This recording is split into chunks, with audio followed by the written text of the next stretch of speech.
thanks for stopping by my booktube channel, Believe in Yourself. My name's Tammy, and today I have a seasonal TBR for you. And it's finally spring here where I live. Still a little cold, a little windy, but it is spring finally. I've been able to open the windows a few times, and I've been able to stop wearing my coat, just wearing a jacket, so I'm happy about that. Anyway, so I have pulled some books that have spring vibes. Now, these are all brand new to me. I've never read them, and they are all on my TBR for the rest of spring until we hit kind of summertime. And I just wanted to show you all of them. So the first ones that I have are they're a trilogy, and they're cozy mysteries, and they are by Katie Oliver, and the series is called A Jane Austen Tea Society Mystery. The first one is Pride, Prejudice, and Peril, and that just looks springy to me. That just looks springy to me. This one looks a little more like fall, but I'm gonna read this whole trilogy. This second one is called A Murderous, Persuasion. And the third one is called Cyanide and Sensibility. So I'd like to read all three of these. Pride, Prejudice, and Peril. Let me just put that right there. This is a story about, or the series is about Phaedra Brighton, and she is a college professor. She teaches English, and her area of expertise is all things Jane Austen. So her friend lives on an estate, her best friend, and Who Wants to Marry Mr. Darcy is a new reality TV show, and it's being filmed on her friend's estate. And they ask her to be a part of it, kind of as a consultant, make sure they've got all the details right. And she says yes, she's really excited.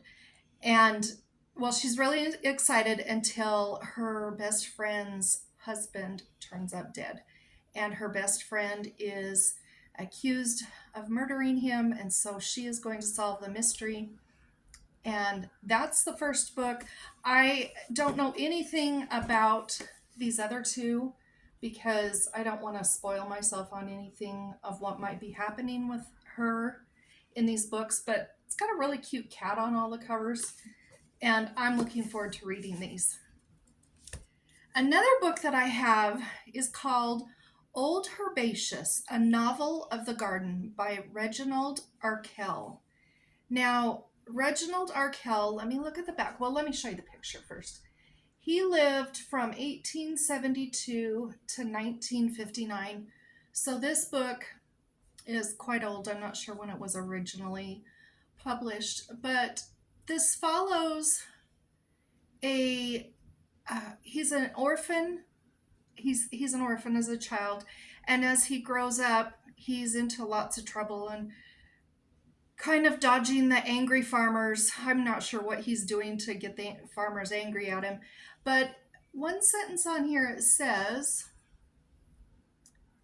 to become the legendary head gardener, Old Herbaceous, the most esteemed flower judge in the county, and a famed horticultural wizard.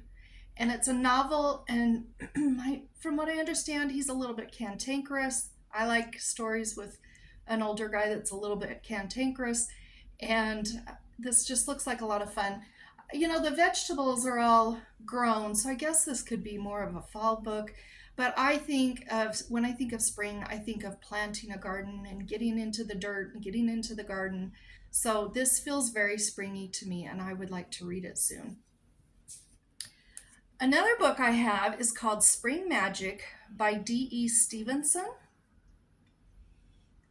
Now, this is one of the Dean Street Press books that I've been slowly trying to collect. There's so many wonderful books. They were all published originally in the 1930s, 40s, and 50s, and they've been no longer in print. And Dean Street Press, which is a furrowed middlebrow book, they are starting to produce or to publish a lot of these books, and I can find them on Amazon. I'm sure you can find them other places. They're a little expensive, around $15, so I'm just collecting them slowly. But this one here, of course, I had to read in the springtime. Now we're following Frances Field. She arrives at a seaside village in Scotland.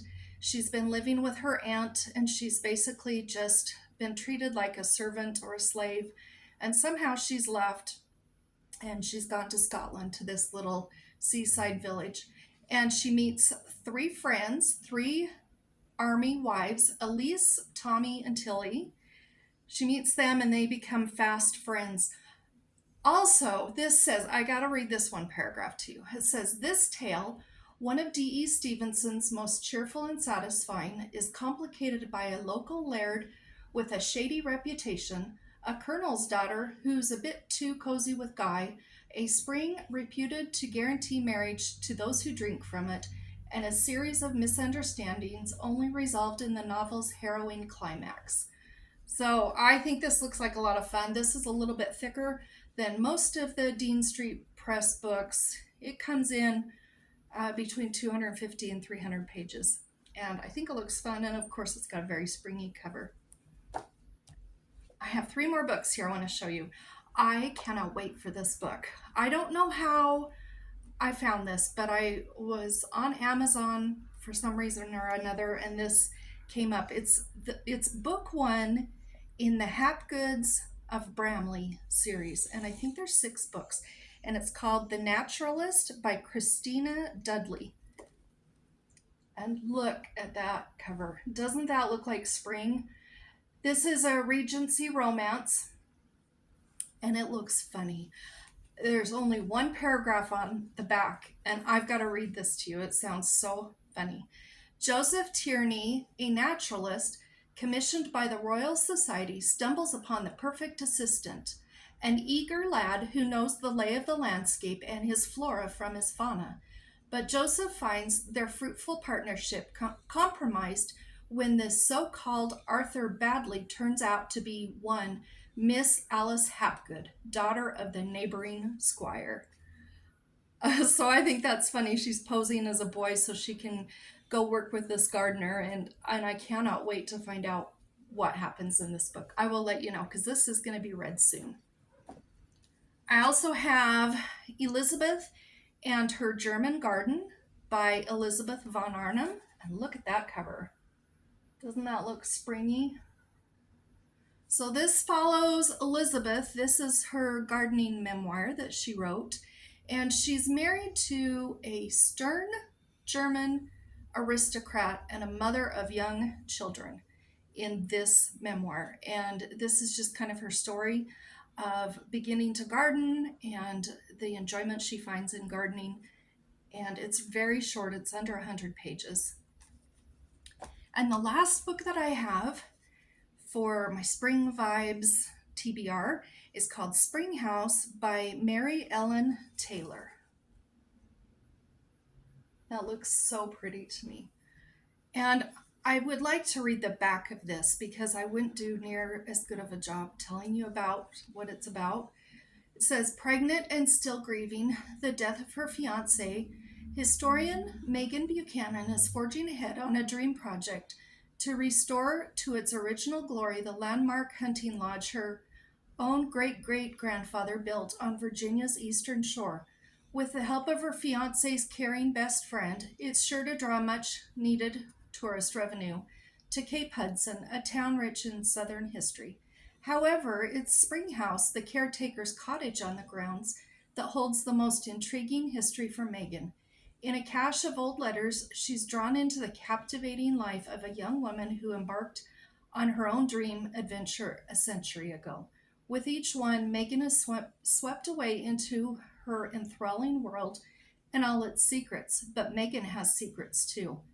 Now, as one woman's past unfolds, in each revealing letter, Megan will discover more about herself and about the emotional tides of family that can be weathered with those you love and trust the most. And I am very much looking forward to this. I love books that have dual timelines that go back in history. I'm also, I love books that are about renovating or restoring older homes or buildings, and I think this looks like an excellent book. So I will be reading these all sometime within the next couple of months, probably April, May, and June. Those feel summery or springish for me, and then the later months after that feel like summer. So I can't wait to read all of these, and I'll let you know how they turn out. But until then, thank you so much for watching my video. Goodbye.